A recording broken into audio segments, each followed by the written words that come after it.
નમસ્કાર વિદ્યાર્થી મિત્રો. દોલન પાઠ 14 ફિઝિક્સ પાર્ટ 2માં આપણે પહેલા વિભાગમાં જોઈ ગયા હતા કે આવર્ત ગતિ અને સરળ આવર્ત ગતિ બે જુદા છે. એ કઈ રીતે જુદા છે એની સતત આપણે વાત કરી. આજે ચાલો વિદ્યાર્થી મિત્રો એનાથી એક સ્ટેપ થોડું આગળ વિચારીએ.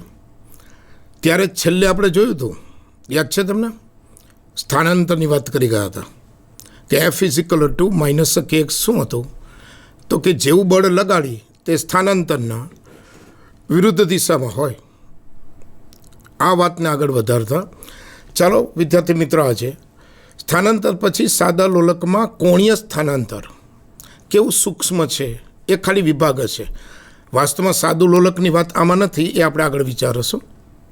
ચાલો મિત્રો, જો આપણી પાસે સાદા લોલક માટે શરૂઆતમાં આપણે પ્રયોગ કર્યો તો એ જે પ્રમાણે વિચારીએ તો અહીંયા આ સાદા લોલકમાં જ્યારે હું બળ આપું છું અને પછી એને હું છોડી દઉં છું ત્યારે એક સૂક્ષ્મ કોણીય સ્થાનાંતર જોવા મળે છે.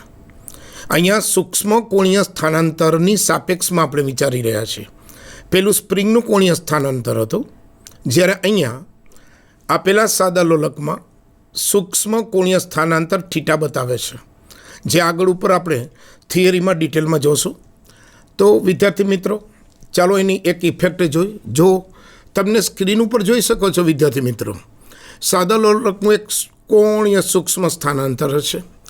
એક દોલિત સાદું લોલક એટલે કે તેની ગતિને ઉર્ધ્વથી કોણીય સ્થાનાંતર થીટાના સ્વરૂપમાં વણી શકાય છે. આમ મિત્રો અહીંયા આપણે સ્થાનાંતર અને સાદું લોલક એ બે નાની રજૂઆત જોઈ છે ફક્ત, જેની વ્યવસ્થિત આપણે સાદા લોલકની થિયરીમાં વધારે ચર્ચા કરીશું. તેનાથી આગળ વધીએ તો હવે લાસ્ટ ટાઈમ આપણે યાદ કરો, સ્વાધ્યાયનો પહેલો દાખલો, સ્વાધ્યાયનો બીજો દાખલો, સ્વાધ્યાયનો ત્રીજો દાખલો ની ચર્ચા આપણે કરી ગયા હતા. બરાબર છે? યાદ છે ને? હાલો, આજે આપણે શું કરીશું તો કે સ્વાધ્યાય પછી ઉદાહરણનો એક દાખલો લઈએ. એ ઉદાહરણના દાખલામાં શું કહેવા માગે છે ચાલો જોઈએ આપણે સ્લાઇડ ઉપર. તો ઉદાહરણનો પહેલો દાખલો છે 14.1. સામાન્ય રીતે માનવ હૃદય 1 મિનિટમાં જો 75 વખત ધબકતું જણાય છે, તેની આવૃત્તિ અને તેના આવર્તકાળની આપણે અહીંયા ગણતરી કરવાની છે. હૃદય કેટલી વાર ધબકે છે? તો કે 75 વખત ધબકે છે. શું ગણતરી કરવાની મિત્રો? જો જે સ્ક્રીન ઉપર લીલા કલરમાં શું દેખાય છે તો કે આવૃત્તિ, ફ્રીક્વન્સી F અને આવર્તકાળ T આપણે શોધવાનો છે. હાલો, સમજાઈ ગયું? આમ જોવા જઈએ તો તમે ધોરણ 9માં ભણી ગયા છો, છતાં અહીંયાને આપણે ફરી રિપીટ કરીએ. જો મિત્રો, હૃદયના ધબકારાની આવૃત્તિ, તમે વચ્ચે ચિત્ર મૂકેલું છે હૃદયનું. હૃદયના ધબકારા, જે હૃદય આપણું ધબકારા કરે છે. શા માટે હૃદયના ધબકારાનો જ અહીંયા દાખલો લીધો? કારણ કે આ હૃદયનો જે ધબકારા છે એ આગળ પાછળ આપણે જે શરૂઆતમાં કોન્સેપ્ટ ક્લિયર કર્યો હતો એની જ વાત છે. એટલે કે હૃદયના ધબકારા પણ એક પ્રકારની સરળ આવર્ત ગતિ છે મિત્રો. બરાબર નોંધો. તો જુઓ મિત્રો, શું સૂત્ર દેખાય છે તમને પડદા ઉપર, સ્ક્રીન ઉપર? તો કે F=n/t is a frequency, n is a number of oscillation, એટલે કે કેટલી વાર હૃદયનો ધબકારો થયો તે, એટલે કે ધબકારાની સંખ્યા મિત્રો. હાલો, 75/1 મિનિટ. 1 મિનિટમાં હૃદય અહીંયા 75 વાર ધબકારા કરે છે. હાલો, 75/60 સેકન્ડો. ચાલો, કેટલો ભાગાકાર કર્યો? જો કેટલો જવાબ આવ્યો મિત્રો? 1.25 10⁻⁻⁻1. હર્ટ્ઝ નામના વૈજ્ઞાનિકે શોધ કરી હતી, માટે એનો એકમાં શું આવ્યો? હર્ટ્ઝ. તમને ખબર જ છે, ધોરણ 9માં તો ભણી ગયા મિત્રો. So we are getting frequency F=1.25 hertz. ચાલો બીજી ગણતરી કરીએ. જો સૂત્ર મિત્રો, આવર્તકાળ T બરાબર 1/f, એટલે 1/1.25, જે આપણે ઉપર મેળવ્યું હતું તે જ 1/fની કિંમત મૂકી તો જવાબ કેટલો મળ્યો? 0.8 સેકન્ડ. મિત્રો બરાબર નોંધો, બાજુમાં એસાઇનમેન્ટ લખેલું છે. એ શું સૂચવે છે તો કે જે દાખલો ગણ્યો એને ફરી રિવિઝન કરવાનું. જેથી દાખલો આપણો મજબૂત બને અને ભૌતિક વિજ્ઞાનમાં દાખલાના માર્ક્સ જલ્દી આવે. ચાલો, ફ્રિકવન્સી F બરાબર N/T સૂત્ર તો તમે જાણો જ છો. જ્યાં ધબકારાની સંખ્યા મેં 80 લીધી છે, તો ગણતરી કરતાં જવાબ કેટલો મળ્યો વિદ્યાર્થી મિત્રો? હા, બોલો, કોઈ પ્રયત્ન કર્યો? સરસ સરસ, 1.33 હર્ટ્ઝ. ચાલો, પેલા વિદ્યાર્થીનો જવાબ સાચો છે. ચાલો, બીજું સૂત્ર તો આવડે જ છે તમને, T=1/F, જ્યાં ફ્રિકવન્સી આપણે 1.33 મળી હતી. તેથી 1/1.33 = 0.75 સેકન્ડ. તો આ એસાઇનમેન્ટ ગણતરી કરવાનું કારણ શું છે કે ભૌતિક વિજ્ઞાનનો દાખલો તમને ગણિત જેવો લાગે. અને એક સામાન્ય આપણી તકલીફ છે કે ભૌતિક વિજ્ઞાનના દાખલા ના આવડે તો આવી પ્રેક્ટિસ કરવાની ઘરે મિત્રો. કોઈ પણ ચેપ્ટર, કોઈ પણ દાખલો, કોઈ દી વાંધો ના આવે. ચાલો મિત્રો, આગળ વધીએ. આપણે બીજી સ્લાઇડનો અભ્યાસ કરીએ. સ્થાનાંતરને સમયના ગણિત વિધેય દ્વારા આપણે રજૂ કરી શકીએ છીએ. અહીં અતિ સરળ ગતિમાં વિધેયમાંથી એક વિધેય તરીકે ft બરાબર a cos ωt લીધું. અહીંયા પહેલો જ પ્રશ્ન મારા મગજમાં પણ થયો, આ સૂત્ર સારું આવ્યું ક્યાંથી? હવે આ સૂત્ર શું છે તો કે ધોરણ 9માં કોસ વિધેય ભણી ગયા હતા. cos ωt એ cos થીટા છે અને એ વિધેય ઉપરથી, એની વ્યાખ્યા ઉપરથી આ સૂત્ર આપણે મળ્યું છે. વાસ્તવમાં કોસ વિધેય છે અને એક્સ ધરીની સાપેક્ષમાં છે. જો અહીંયા સાઇન વિધેય લઈએ તો એ વાય ધરીની સાપેક્ષમાં બને. અને ωt શું છે તો કે કોણીય સૂક્ષ્મ સ્થાનાંતર છે. ઓમેગા તો ભણી ગયા છો ધોરણ 9માં, એ કોણીય સ્થાનાંતર છે. આમ આ વિધેયનો કોણાંક એટલે કે ωt એ 2π રેડિયનના પૂર્ણ ગુણાંકમાં વધે છે. એ તો તમે સારી રીતે ભણી ગયા છો. આ વિધેયનું મૂલ્ય એનું એ જ રહે છે, પણ આ વિધેય ft એ આવર્ત છે, તેની ખાસ નોંધ લ્યો. હા, હજી પ્રશ્ન થશે કે સાહેબ સૂત્ર ન સમજાણું. ચાલો, આની પછીની સ્લાઇડમાં હું તમને સ્ક્રીન ઉપર આ સૂત્ર સાબિત કરીને બતાવીશ. કારણ કે આપણી આ CBSEની નવી ટેક્સ્ટ બુકમાં સૂત્ર સીધું મૂકેલું છે. એ કોસ વિધેય અને સાઇન વિધેય દ્વારા આ સૂત્ર કેમ આવે છે એની મિત્રો જરાય ચિંતા કરો માં. એ હું તમને આખી સાબિતી કરી અને તમને શીખવાડી દઈશ. ચાલો, ખ્યાલ આવ્યો મિત્ર? વિધેય તરીકે ફક્ત અત્યારે નોંધો, અહીંયા એ કેપિટલ એ છે એ કંપ વિસ્તાર બતાવે છે. કંપ વિસ્તારની આપણે આગળ ભાગ 1માં વાત કરી હતી. મહત્તમ સ્થાનાંતર છે, બસ, બીજું કશું જ નથી. ચાલો, સમજાઈ ગયું મિત્રો? ચાલો આગળ વધીએ. જો મિત્રો ધ્યાન નથી, આ જ સૂત્રને T બરાબર 2π ઓમેગાથી દર્શાવેલો છે, કારણ કે આવર્તકાળ T વિધેય સાથે દર્શાવેલો છે. આમ ફંક્શન ઓફ ટીને જો આપણે આગળ વધીએ તો f small t plus capital T છે. હવે આ શું છે વાસ્તવમાં? તો આના સમજવા માટે આવર્તકાળ ટી આપણે ભાગ 1માં જોયો હતો. આવર્તકાળ ટી અમુક સમય પછી આગળ વધે અને તેને આપણે દર્શાવવું હોય તો એના માટે સ્મોલ ટી વધતા કરેલું છે, એટલે એટલો સમયગાળાનો તેમાં વધારો થયો. જો આપણે આ વાત વિભાગ 1માં જોઈ ગયા હતા. શું જોયું હતું વિભાગ 1ની અંદર? તો કે એક આવર્તકાળ શું હતું એમાં ફરી જોઈ લઈએ. જો મિત્રો અહીંયા ધ્યાનથી જો, આને મેં આ પ્રમાણે બળ લગાડ્યું હતું, ત્યાંથી આ ઉપર ગઈ હતી, પછી આ પદાર્થ નીચે આવ્યો હતો અને એક દોલન પૂરું કર્યું હતું. એ એક આવર્તકાળ થયો.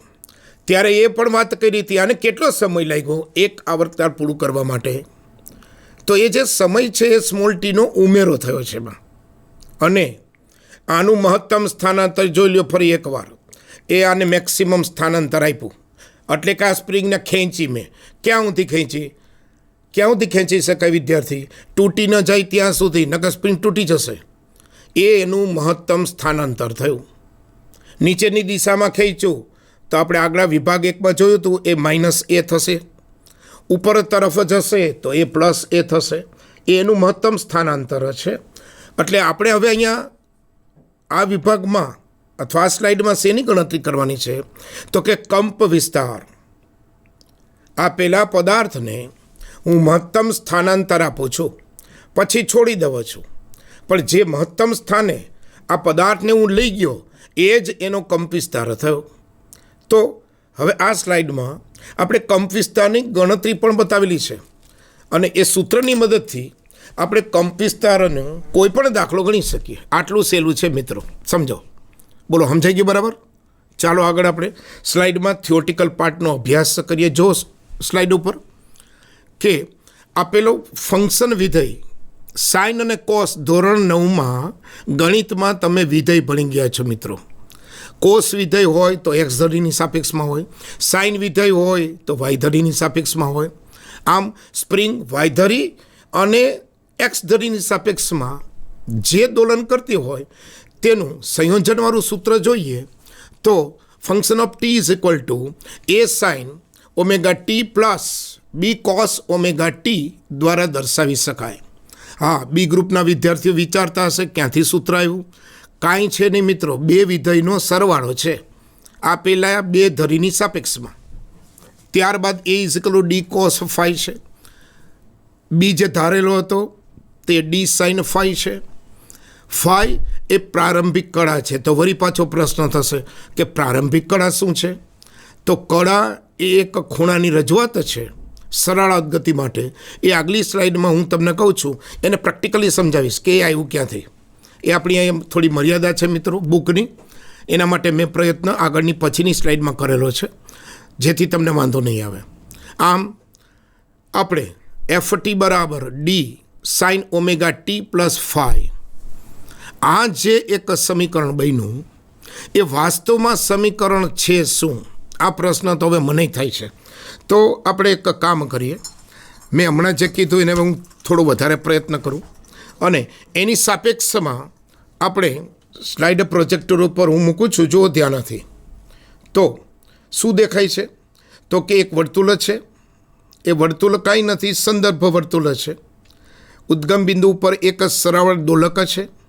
ટી બરાબર 0 સમય કોઈ પણ એક કણ છે.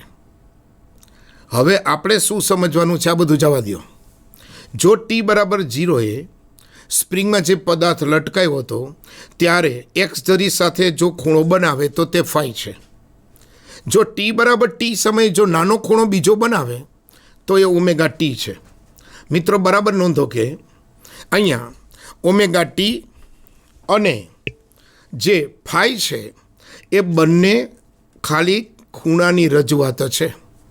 હવે વાસ્તવમાં ખૂણા નથી, અને ભૌતિક વિજ્ઞાનમાં આપણે કળા તરીકે લેવાનું છે. કારણ કે સરળ ગતિ કરતો પદાર્થ છે એ જો વાય ધરીમાં ઉપર નીચે ગતિ કરતો હોય તો વર્તુળ ઉપર એક કણ ગતિ કરે છે, એનું સંયોજન છે. એની પણ એક સ્લાઇડ બનાવી છે, હું તમને પ્રેક્ટિકલી બતાવીશ. આપણો પ્રશ્ન ક્યાં છે અહીંયા કે પેલું આપણે હમણાં સ્લાઇડ જોઈ હતી એમાં સમીકરણ સમજાણું નહોતું. મેં અહીંયા સાબિત કરીને બતાવ્યું છે કે સાઇનની વિધેયની વ્યાખ્યા પરથી સાઇન થીટા બરાબર વાય અપોન એ, એટલે કે સામેની બાજુ ભાંગા પાસેની બાજુ ધોરણ 9માં ભણી ગયા. જો ધ્યાનથી જો ઓ વાય ડેશ આટલો આ ભાગ થયો, આ આખો ખૂણો છે એ થીટા થયો, પછી આ પણ થીટા થશે. એટલે થીટાની સામેની બાજુ વાય આવશે. જો બેઝિકલી શું થયું, આ ઝેડ આકાર બન્યો જે ધોરણ 10માં ભણી ગયા છો. અહીંયા પણ થીટા બન્યો, અહીંયા પણ થીટા બન્યો. થીટાની સામેની બાજુ ઓ વાય ડેશ લીધી છે, એ વાસ્તવમાં કાંઈ નથી, વાયમાં સ્થાનાંતર છે. માટે તો વળી પાછો પ્રશ્ન થશે એ ક્યાંથી આવ્યો? એ તો હમણાં જ કીધું મિત્રો, પ્રેક્ટિકલી બતાવ્યું મેં તમને. કંપ વિસ્તાર દર્શાવે છે.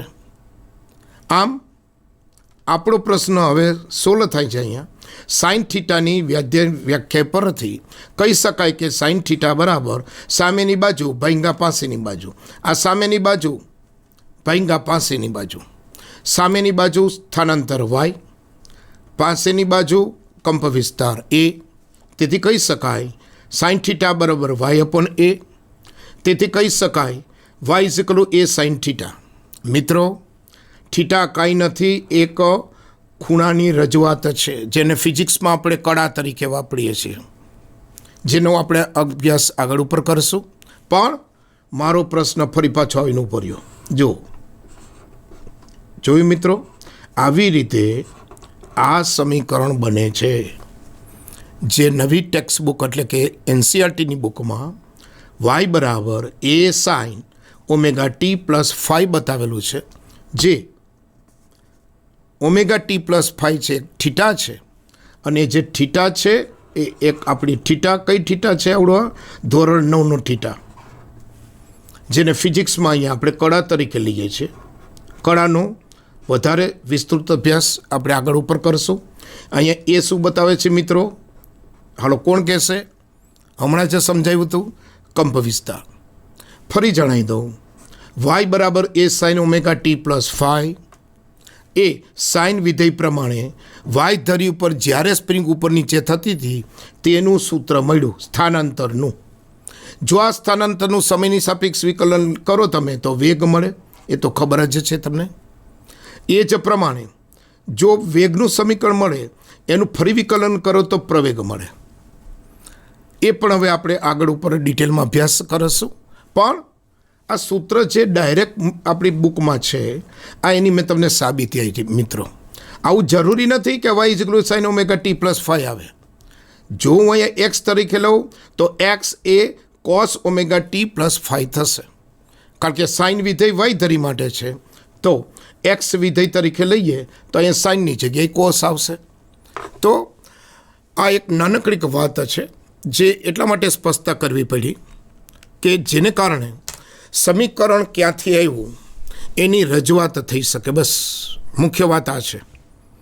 કારણ કે સમીકરણ સાઇન વિધેયનું છે કે કોસ વિધેયનું, એ બંને સમીકરણ સાઇન અને કોસ વિધેય ધોરણ 9 ત્રિકોણમિતિ ગણિતમાં તમે ભણી ગયા છો. સાઇન થીટા હોય તો સામેની બાજુ ભેંગા પાસેની બાજુ એટલે મળી જાય. કોસ થીટા હોય તો પાસેની બાજુ ભેંગા કર્ણ એમ પણ મળી જાય. બોલો, આટલું આ સહેલું છે. કારણ કે વસ્તુ સ્થિતિ શું છે મિત્રો? આ સૂત્ર સીધા મૂકેલા છે. આ એનો પાયો છે વાસ્તવમાં. તો તમને ઓટોમેટિકલી આવડી જાય. મારા ખ્યાલથી હવે તમને સમજ પડી ગઈ મિત્રો? સરસ સરસ, આવડી ગયો. ચાલો ઓકે. અહીંયા આપણે સ્લાઇડ ઉપર જોઈએ ત્યાં કેપિટલ ડી લખેલું છે. જ્યાં મેં કેપિટલ એ કીધો એ સંજ્ઞા ડી કલી છે, એ કંપ વિસ્તાર તરીકે લીધેલું છે. તેથી કંપ વિસ્તારનું સૂત્ર મળે √a² + b², જે પાયથાગોરસનો નિયમ ધોરણ 9માં ભણી ગયા. તેવી રીતે ટેન થીટા પણ ભણી ગયા તમે. અહીંયા ટેન ફાઈ કયો, એને ઇન્વર્સ ઓલી બાજુ લઈ જાઓ તો φ = tan ઇન્વર્સ b/a થશે. આમ સાઇન અને કોસાઇન આવર્ત વિધેય તરીકે આપણે લીધેલા છે. સામાન્ય રીતે સાઇન કોસાઇન જો શબ્દ હારે બોલી તો એને સાઇનોસુડલ ફંક્શન કહે છે, જે એસી પરિપથમાં ધોરણ 12માં તમે ભવિષ્યમાં ભણશો. બોલો સમજાણું મિત્ર? આમ કોઈ પણ આવર્ત વિધેયને યોગ્ય સહગુણક સાથે ના વિવિધ રૂપ તરીકે અથવા આવર્તકાળના સાઇન અને કોસાઇનના વિધેયના સંપાતીપણા તરીકે આપણે એને ઓળખી શકીએ છીએ. એટલે સાઇન અને કોસાઇન વિધેય નવું નથી, તમારું ધોરણ 9નું ત્રિકોણમિતિનું ફંક્શન જ છે. એ જે વિધેય છે જે ભૌતિક વિજ્ઞાનવાળો તેને આવર્ત તરીકે લે છે. ચાલો મિત્રો, મારા ખ્યાલ પ્રમાણે સમજ પડી હશે તો આપણે આગળ અભ્યાસ કરીએ. જો ધ્યાન નથી, ઉદાહરણ નંબર 14.2 નીચે આપેલા સમયના વિધેયમાંથી કયું એ આવર્ત ગતિ, બી બિનાવર્ત ગતિ દર્શાવે છે? સ્વાધ્યાયના પહેલા અને બીજા દાખલામાં આપણે જોયું હતું કે આવર્ત ગતિ કોણ છે અને બિનાવર્ત ગતિ કોણ છે. એ કેવું હતું? પ્રશ્ન રૂપે હતું. હવે અહીંયા વિધેય તરીકે છે અને એને ગાણિતિક રજૂઆતથી સમજાવવાનું છે. ઓકે, ચાલો જોઈએ આગળ. આવર્ત ગતિના દરેક કિસ્સા માટે આવર્તકાળ આપણે આપવાનો છે. કાઉન્સમાં આપેલું છે ઓમેગા એ કોઈ ધન અચળાંક તરીકે લેવાનું છે. મિત્રો ઓમેગા શું છે? તો કે કોણીય આવૃત્તિ. આ પણ તમે જાણો છો. આમ સાઇન અને કોસ વિધેયની સાપેક્ષમાં આ દાખલો આપણે ગાણિતિક રજૂઆતથી ભણીશું. આગળની સ્લાઇડમાં આપણે જોયું હતું એ થિયોરિટિકલ પાર્ટ હતો. અહીંયા કેલ્ક્યુલેટિવ પાર્ટ છે. તો first number sign omega T plus cos omega T. Omega T મેં કીધું કે ટી બરાબર ટી સમયે કોણીય સ્થાનાંતર છે કોઈપણ એક કણનું સરળ આવર્ત દોલકની સાપેક્ષમાં. ચાલો વિદ્યાર્થી મિત્રો, સ્લાઇડ ઉપર આગળ અભ્યાસ કરી અને એના ઉપરથી વિધેયની ગણતરીની ખબર પડશે. જ્યારે આપણે વિધેયની ગણતરીની વાત કરતા હોય ત્યારે પહેલું sine omega T plus cos omega T એ આર્ત વિધેય છે. સાઇન ઓમેગા ટી એક થીટા છે. બી ગ્રુપ પર આ ખાસ ધ્યાન રાખીએ, આ કંઈ ગભરાવાની વાત નથી. મેં પહેલાં જ કીધું આ સાઇન થીટા છે ધોરણ 9નો, બસ. તો સાઇન થીટા પ્લસ સાઇન π/2 જેટલો વધારો, π/2 એટલે 90 ડિગ્રી, પહેલાં ચરમણ તમે ભણી ગયા છો, પ્લસ ઓમેગા ટી. જો એની સમજૂતી નીચે આપેલી છે કે જો થીટાનો આપણે સરવાળો કરીએ એટલે કે omega T plus π/2 plus omega T સરવાળો કર્યો એટલે ડિવાઈડ બાય આપણે 2 કર્યો. તો એની આ રજૂઆત નેક્સ્ટ સ્લાઇડમાં જો omega T plus π/2 divide by 2, એનું સાદું રૂપ આપીએ તો ઓમેગા ટી પ્લસ π/4. આ બરાબર ધ્યાનથી જોજો મિત્રો, ટેક્સ્ટબુકમાંની સમજૂતી નથી. આ મેં એકદમ સાદી રીતે બી અને એ ગ્રુપ દરેક બાળકને સમજ પડે એવો પ્રયત્ન કર્યો છે. બોલો સમજાણો? એ જ રીતે થીટાની બાદબાકી કરીએ તો omega T plus π/2 minus omega T ભાગ્યા 2. તો જવાબ શું મળ્યો મિત્રો? ઓમેગા ટી જતું રહેશે. તો છેલ્લે આપણે જવાબ શું મળ્યો તો કે π/4. જો મિત્રો, sine omega T plus π/4 into cos π/4. Cos π/4ની વેલ્યુ મેં ઉપર સાબિત કરીને બતાવી. સાઇન ઓમેગા ટી પ્લસ π/4 કેવી રીતે આવ્યું એ આપણે થીટા એટલે ખૂણાનો સરવાળો કરીને સાબિત કર્યું. આ વિદ્યાર્થી ખાસ નોંધજો, અઘરું જરાય નથી. એકદમ સહેલી રીતે આપણે એને સમજી તો સહેલું પડશે. જો ધ્યાનથી આગળ સાઇન ઓમેગા ટી પ્લસ π/4 પહેલાંમાં આપણે જોયું તો કોસ વિધેય, તો કોસ વિધેયનું વેલ્યુ જોઈએ તો 1/√2 થશે, એ પણ તમને ખબર છે. એનું વધારે સાદું રૂપ આપીએ તો √2 સાઇન ઓમેગા ટી પ્લસ π/4. હવે એક આવર્ત માટે 2π રેડિયન થાય એટલે કે શું ભાઈ? તો કે આપણું વર્તુળ છે ને ધોરણ 8નું ભૂમિતિનું, એ વર્તુળ 2π રેડિયન દર્શાવે છે. તેથી √2 sine omega T plus π/4 plus 2π થશે. એને વધારે સાદું રૂપ આપીએ તો √2 સાઇન ઓમેગા 12 લીધો, કોમન લીધો બેટા, અને ટીનું ફંક્શન ઉમેર્યું T plus 2π upon omega plus π/4. આ વિધેયનો આવર્તકાળ મેં લાલ કલરથી બતાવ્યો છે, જો ધ્યાનથી. એટલે શું મળ્યું તો કે T is equal to 2π upon omega. T is equal to 2π upon omega એ આપણો આવર્ત થયો. અને એ આવર્તકાળ જ્યારે એક દોલન પૂરું કરે કોઈ પણ સરળ આવર્ત દોલક, ત્યારે આપને આવર્તકાળ કોણીય આવૃત્તિની સાપેક્ષમાં મળે છે. આમાં મિત્ર આપણે આટલું યાદ રાખવાનું છે, that capital T is equal to 2π upon omega. હાલો વિદ્યાર્થી મિત્રો, આ દાખલા 1માં આપણે જોયું એવું ને એવું એની અંદર બીજો દાખલો. તો બીજા દાખલામાં જો ધ્યાનથી, આવર્ત ગતિનું એક ઉદાહરણ છે. કેમ? તો એ નોંધવાની બાબત એ છે કે પદ વિવિધ કોણીય આવૃત્તિ સાથે આવર્ત વિધેય રજૂ કરે છે. વાસ્તવમાં તો શું છે તો કે સમયના જે નાનામાં નાના અંતરાલ બાદ વિધેય તેના મૂલ્યનું પુનરાવર્તન કરે છે.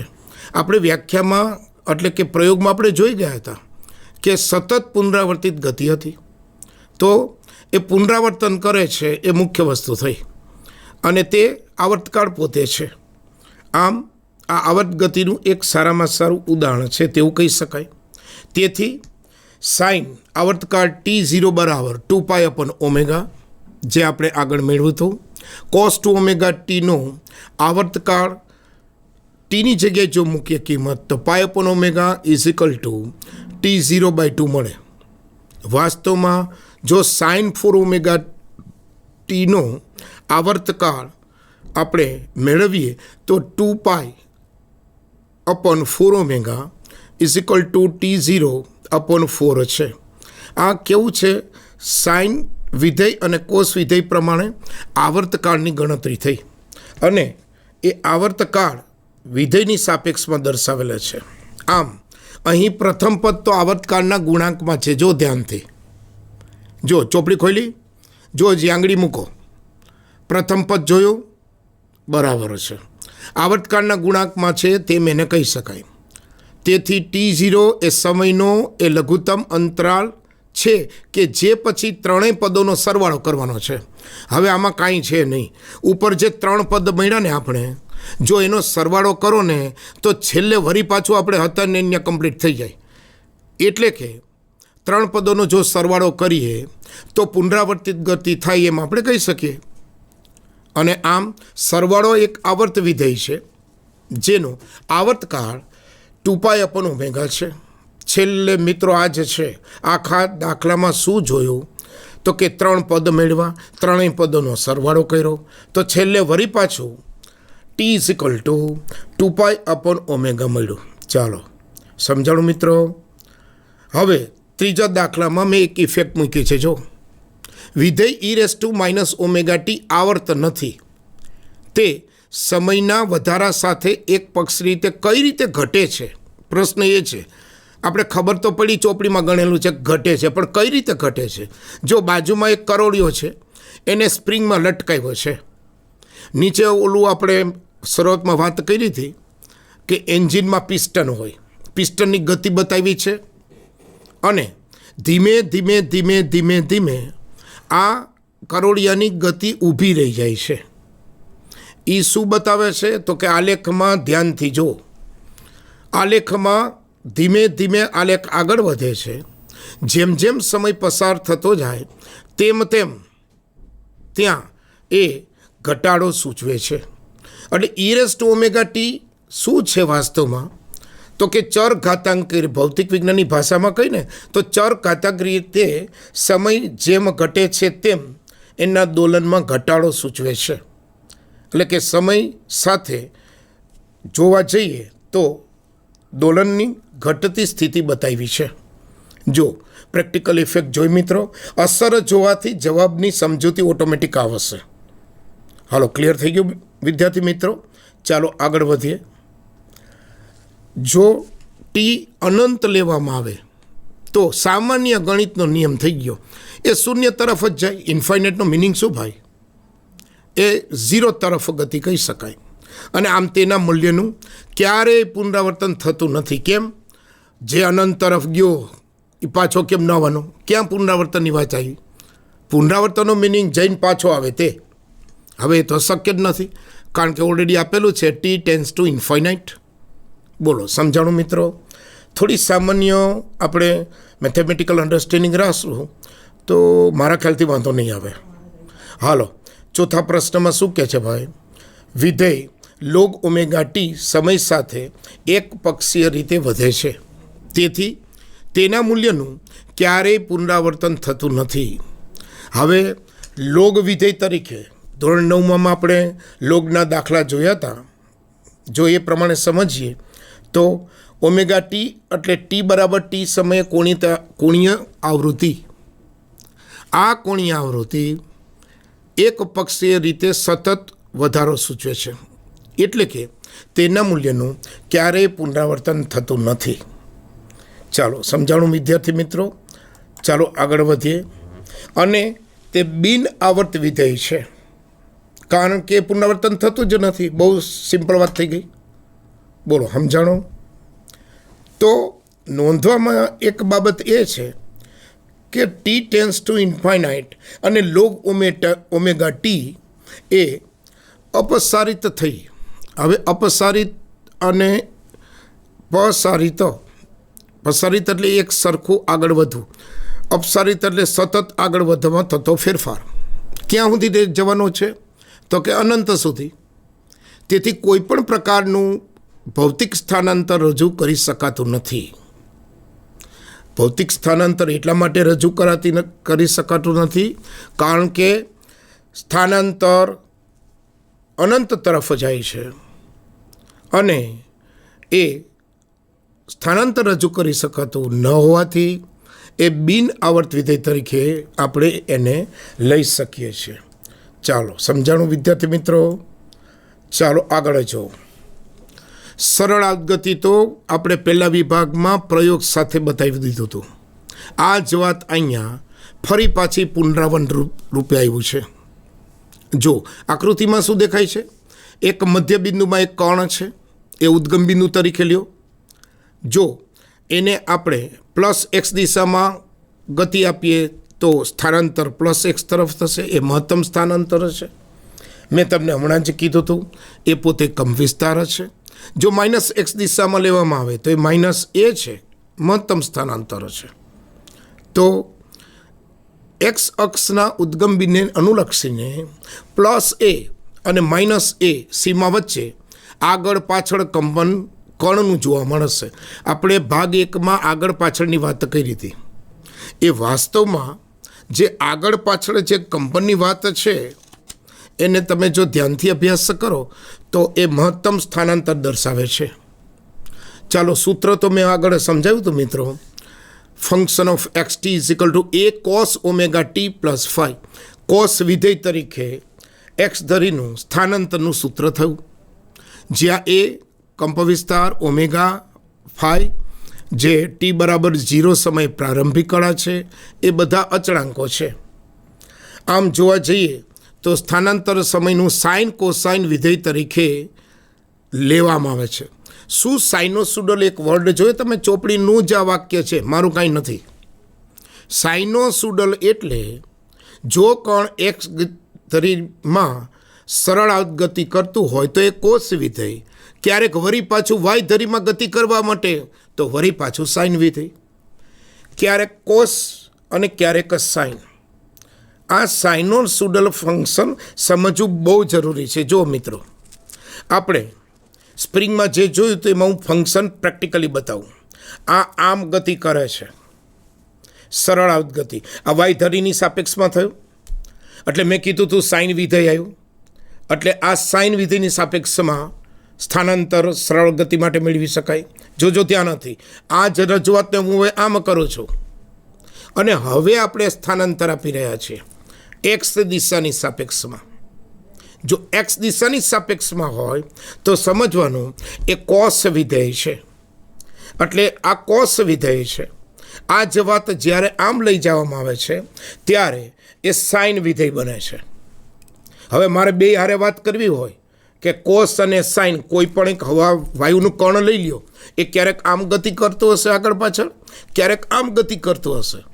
અને જ્યારે બે ગતિ મારે હારે વાત કરવી હોય તો ગણિતમાં એને સાઇનોસુડલ ફંક્શન કહેવામાં આવે છે.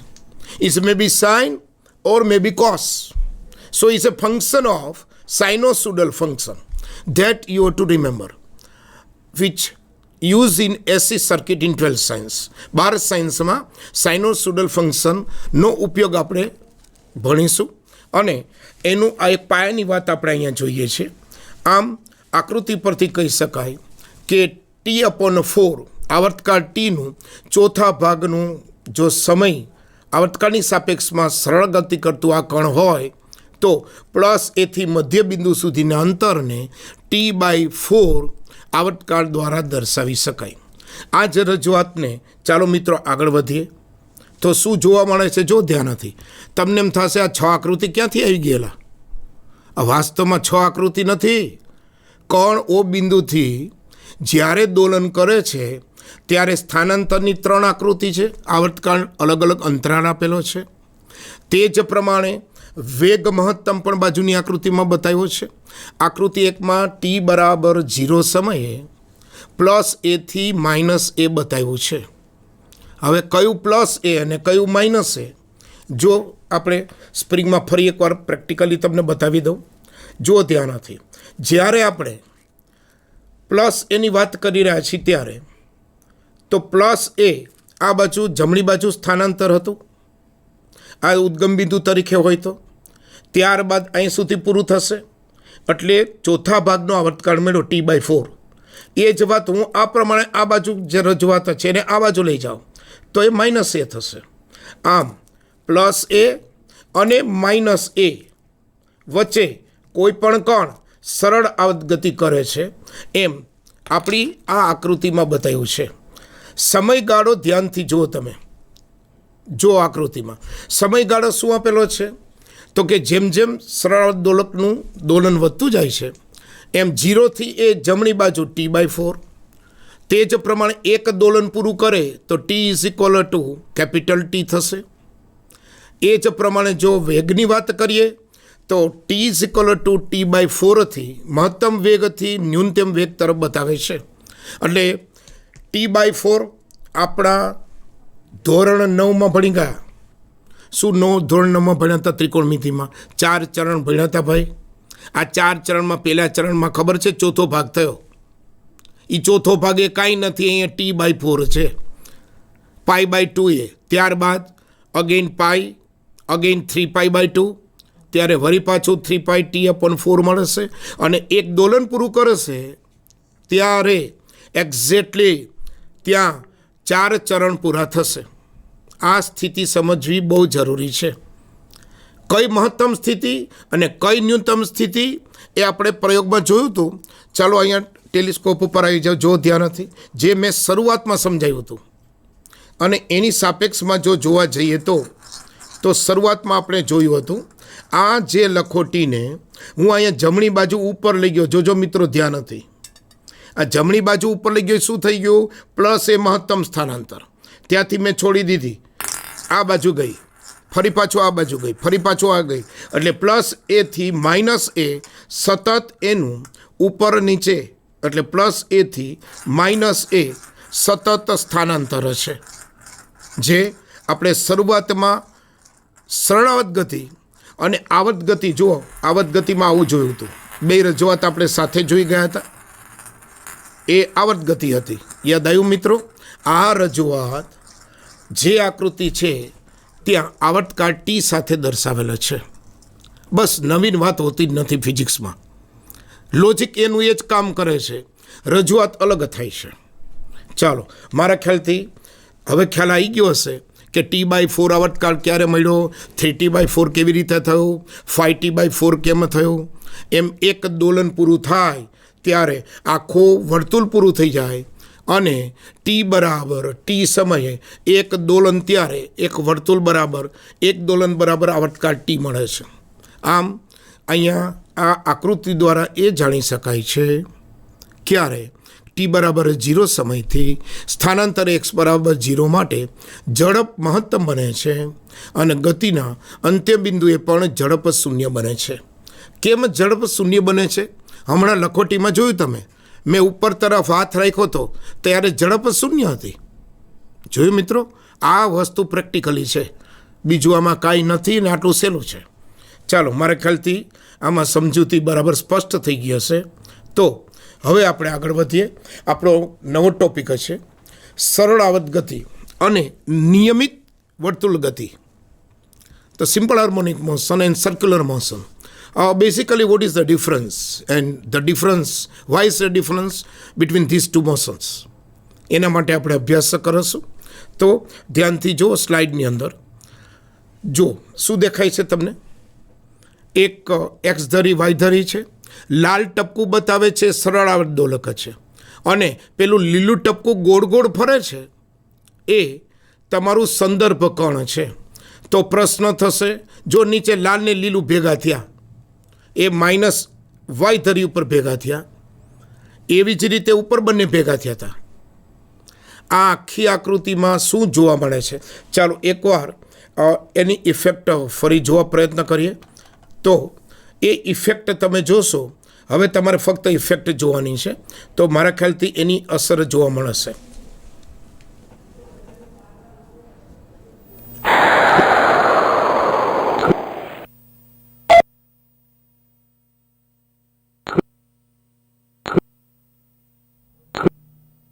એ ટક અવાજ શું છે? સરળ આવર્ત દોલક સંદર્ભ કણ ભેગા થયા. બોલો, અસર જોવા મળી? કેવી સરસ અસર જોવા મળી.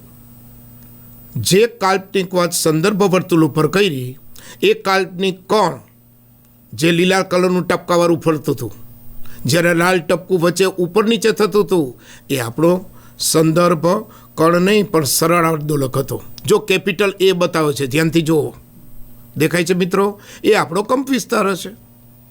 આમ આ આકૃતિ શું સૂચવે છે કે ગાણિતિક રજૂઆત છે. મેઇન વસ્તુ શું છે કે સરળ ગતિની ભૌમિતિક રજૂઆત થઈ. સંદર્ભ વર્તુળ ધાર્યો, એની ઉપર ગતિ કરતો કણ ધાર્યો અને એ કણની સાપેક્ષમાં સંદર્ભ કણ ધાર્યો. તો સંદર્ભ કણ સંદર્ભ વર્તુળ ઉપર ગતિ કરી અને એ ગતિ કરી. તેથી આપણે કહી શકીએ કે જે સરળ આવર્તદોલક એક દોલન પૂરું કરે ત્યારે બરાબર તે જ સમયે સંદર્ભ કણ એક વર્તુળાકાર ગતિ પૂરી કરે છે. મારે સમજાવવાનું હતું, સરળ આવર્તદોલક લાલ કલરનો દડો હતો તે તમે બરાબર સ્ક્રીન ઉપર જોયું. લીલો દડો જે નાનો હતો તે સંદર્ભ કણ હતો. આમ સંદર્ભ કણ અને સંદર્ભ વર્તુળની મદદથી આપણે સરળ આવર્તદોલકની ગતિનો એ ભૌમિતિક રજૂઆત જોઈ. એટલે તમને બેમાં સ્પષ્ટતા ક્લિયર થાય. જેટલી સ્પષ્ટતા ક્લિયર થશે ને એટલું એનો કોન્સેપ્ટ આવડી જશે. પછી તો કોઈ પણ દાખલો આપો તમને આવડે છે, એ તો તમને હવે અનુભવ થઈ ગયો હશે. બરાબર મિત્રો? ચાલો એનાથી એક સ્ટેપ આપણે આગળ વિચારીએ. તો સંદર્ભ કણ, સંદર્ભ વર્તુળ, કડા, પ્રારંભિક કડા, સ્થાનાંતર, પાયાના, આ જે કંઈ રજૂઆત છે એ વળી પાછી ઇફેક્ટ. જો મિત્રો, ઇફેક્ટ જોવી બહુ ઇમ્પોર્ટન્ટ છે. હું ફરી એક વખત ઇફેક્ટ બતાવું છું. ત્રણેય સંદર્ભ વર્તુળ, સંદર્ભ કણ અને સ્થાનાંતર, એ ઉપરાંત વેગ પણ ત્યાં બતાવેલો છે. ધ્યાનથી જોજો.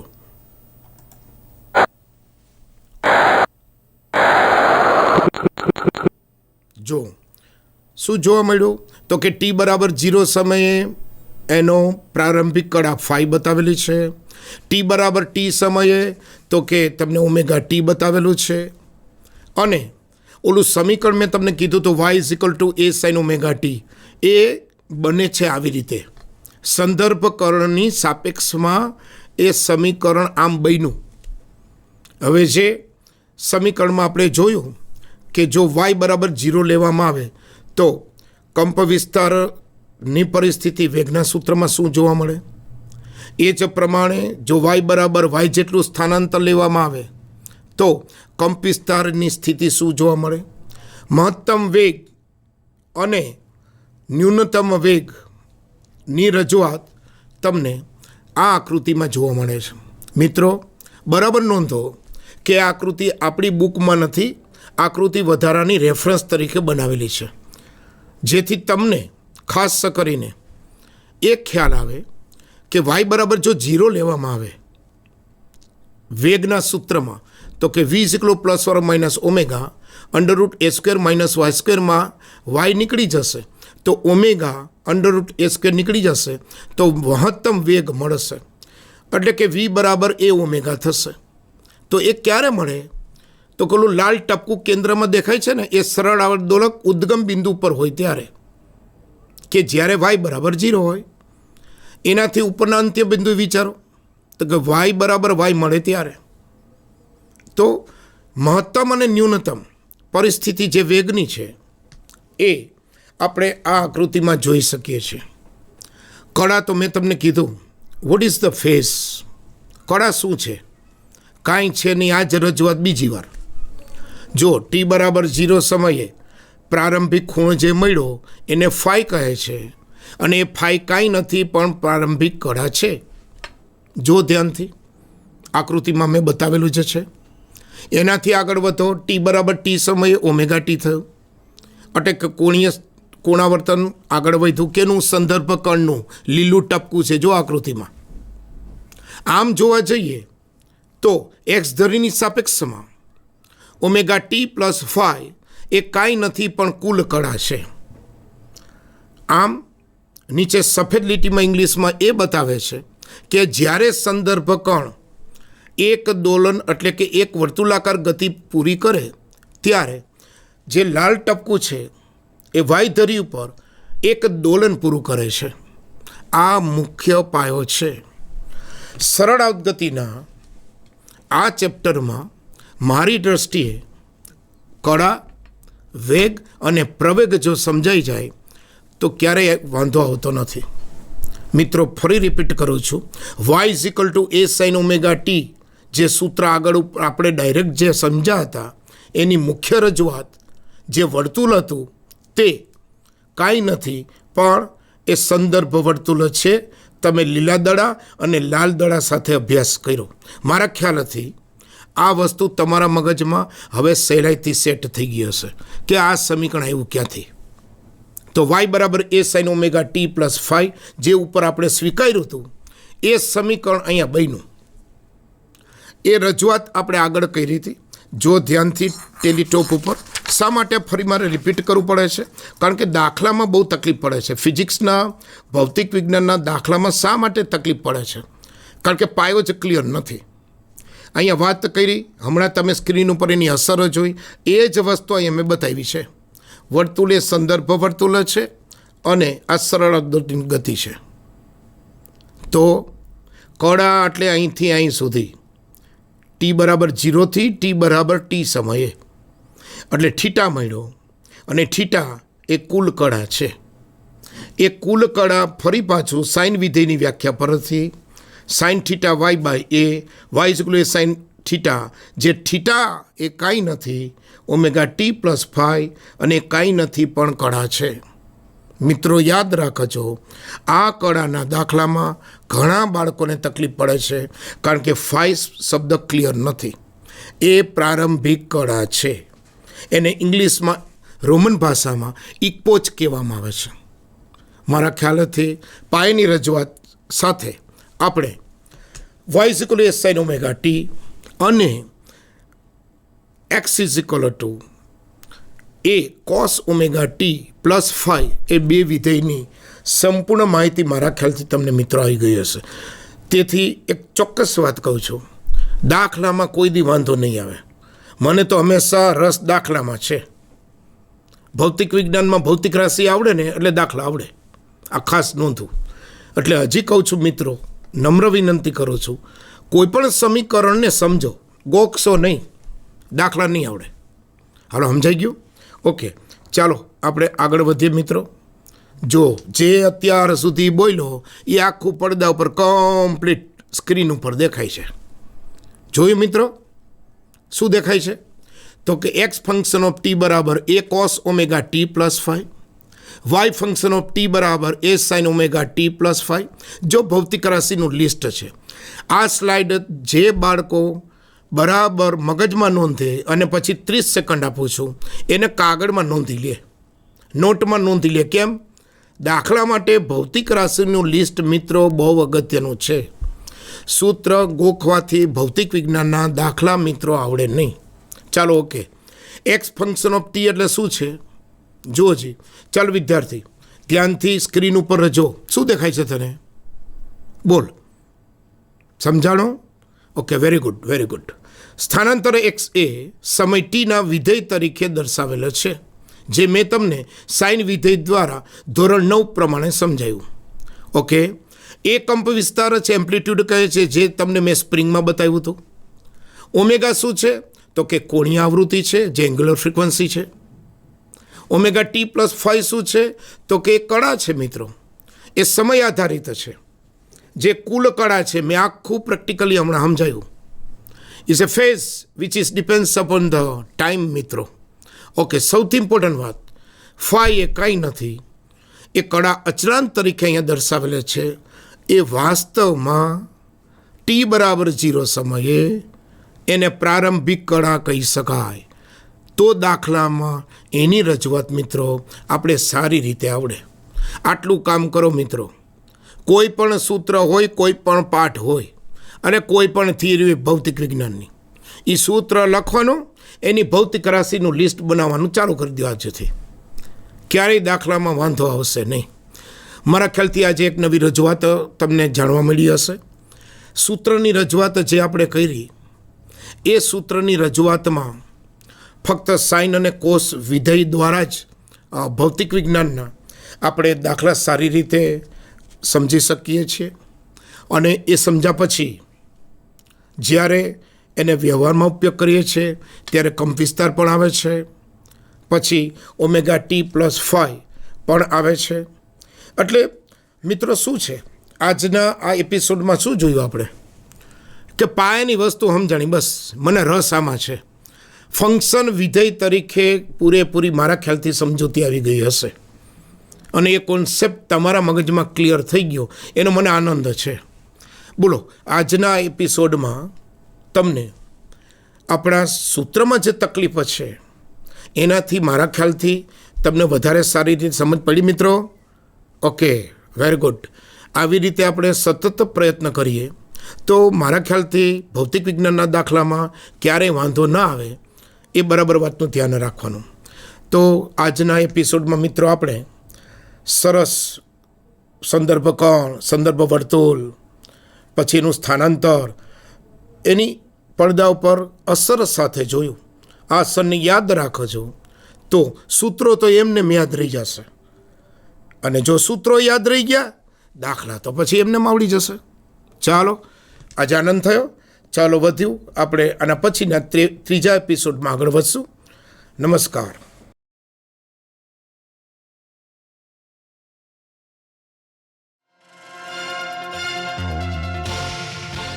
ખલીલ જીબ્રાનનું એક બહુ સરસ મજાનું વાક્ય દરેક માતા પિતા યાદ રાખવા જેવું છે કે બાળકો આ ધરતી ઉપર તમારા દ્વારા આવેલા છે પરંતુ તમારી માલિકીના નથી. એ રાષ્ટ્રની સંપત્તિ છે. એટલે તમારા બાળકો એ તમારા સપનાની બ્લુપ્રિન્ટ નથી. બહુ નાનકડું પણ મને ગમતું વાક્ય છે બાબુ સાહેબ કે તમારું સંતાન ખૂબ દોડી શકે એમ છે જો તમે એના પીઠ ઉપરથી ઉતરી જાવ તો. તમે એની પીઠ ઉપરથી ઉતરો તો લાઈફ ટાઈમ યાદ રાખજો કે અત્યારે તમે તાલીઓ અમારી વાત ઉપર પાડો છો, પણ તમે જો તમારી જાત ઉપરનો કોન્ફિડન્સ રાખશો તો એક દિવસ આખી દુનિયા તમારા નામ ઉપર તાલી પાડશે દોસ્તો. ફરીને આપ બધાને પરીક્ષાની જાજેરી શુભકામના.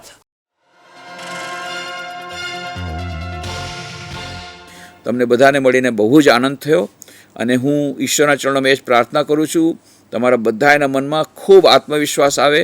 ગમે એવી મુસીબત આવે તો પણ ડરવાનું નથી. મારી અંદર આત્માની અનંત શક્તિ રહેલી છે. તમે આ કરશો તો હું તમને વિશ્વાસ દેવડાવું છું કે તમારો અંદરનો આત્મવિશ્વાસ જાગૃત થશે અને તમે મનની એકાગ્રતા તમારી વધશે. એને મોટાઓના આશીર્વાદથી, વડીલોના આશીર્વાદથી, ઈશ્વરની કૃપાથી, તમારા પુરુષાર્થથી અવશ્ય સારું રિઝલ્ટ આવશે. ઈશ્વરના ચરણોમાં પ્રાર્થના કે તમને સૌને ઈશ્વર આવી શક્તિ આપે કે તમે વગર ટેન્શને સરસથી એકાગ્રતાથી ભણી શકો અને પછી એમાં સારી પરીક્ષામાં સારા નંબર મેળવી શકો. હરિઓમ તસ. આપણે મોટા સાગર તરફ પ્રયાણ કરવાનું છે. આ અઘરું છે, ધીરજની કસોટી છે. પણ ધીરજની કસોટી જે છે એ જ મનુષ્ય હોઈ શકે. જે મનુષ્યમાં ધૈર્ય ન હોય, આવનારા દિવસોની તાકાત ન હોય, એ મનુષ્ય તરીકે નિષ્ફળ જાય છે. તો આપણે સફળ બનવું છે. સફળતાની સીડી સુધી, સિદ્ધિ સુધી પહોંચવું છે.